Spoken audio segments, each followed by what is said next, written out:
Howdy folks, out here getting some sunlight as usual.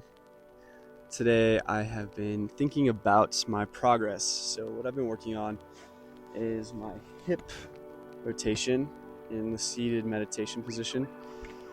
And so I've added a bunch of exercises. I'll make a little routine. Something I've been noticing, it's really hard for me to sit up, and really lean forward. It takes some effort, so I'm really trying to get rid of this rounded back here.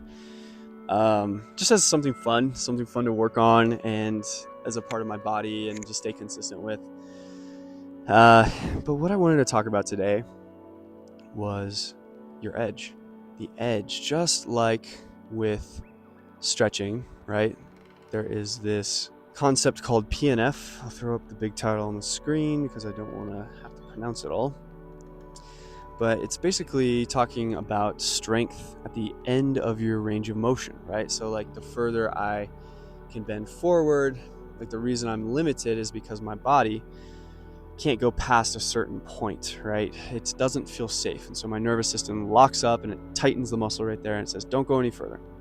So when you get into that end range of motion and you suffer the discomfort, you feel the stretched muscle, let's say the hamstring, it begins to strengthen it over time, the more time you spend at that edge of the range of motion.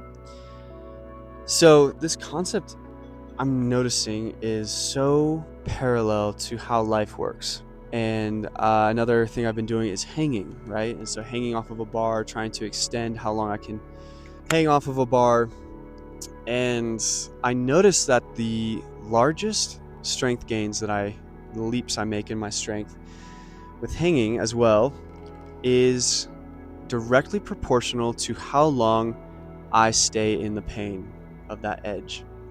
Now, I certainly don't want to be a proponent of no pain, no gain. I've done CrossFit, I've done, military workouts and have pushed myself hard, resulting in injuries and pushed past what my body says is safe. But what's really important for me is to go about 80%. There's this law, the good enough law. 80% is good enough. Gets you most of the results, right? Without having to burn you out or fatigue your muscles, fatigue your mind. So I really like to go for 80%. A lot of this is about spending time in discomfort at your edge and not pushing past into pain, but noticing the difference between pain and discomfort, right? This applies to a lot of things. Right now I'm in grad school.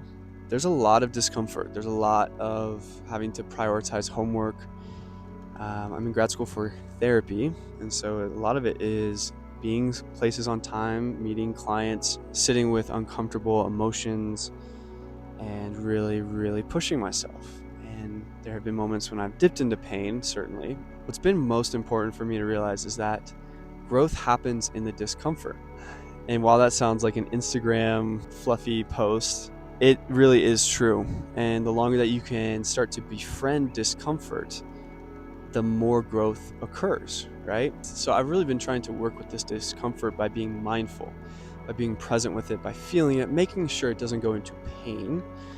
Growth does not happen in pain, growth happens in discomfort. So for me, that means maybe pushing my meditations a little bit longer, sitting in the discomfort of my own thoughts and silence. Now I've been working up to hour-long meditations, literally from 20 minutes last year all the way up to hour-long meditations this year. All of life is about discomfort, and the sooner you befriend discomfort, the sooner life starts to become kind of fun, because you don't start to fear discomfort. You know it well. You've been in it, you've gone through it.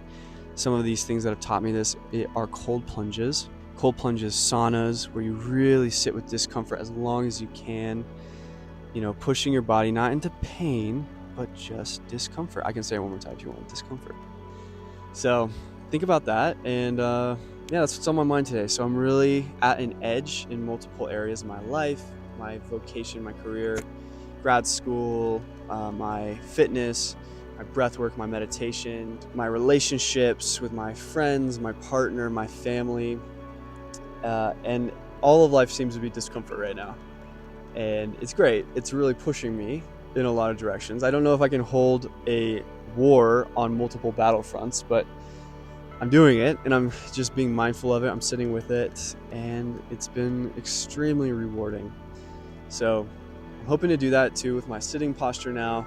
So I'll keep you updated with my progress, and hopefully that helped give you some clarity about your life. So let me know what stood out in this to you and where you might apply this in your life. I want to hear about what's going on for you. Alrighty, I'll catch you in the next episode. See ya. Bye.